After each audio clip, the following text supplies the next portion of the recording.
this video, I'll be showing you step by step how to set up hotkeys inside of NinjaTrader. It is super easy to do. So the first thing you need to do is open up NinjaTrader inside of your PC like you usually would. Then from here you should bring something like this. Now from here you'll need to go up to the tool section up here in the left hand corner. And from here you'll see instruments, instrument list, and so on. From here you'll need to click hotkeys so you can change the hotkeys and shortcuts inside of NinjaTrader. From here you'll be able to change the categories from either chart, global, market analyzer, and so on. And from here you can see the keys.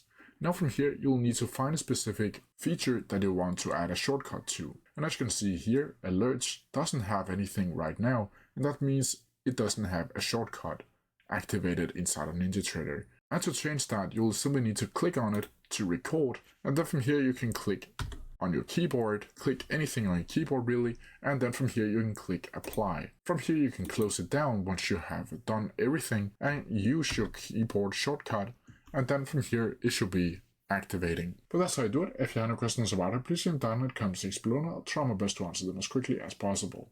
See ya!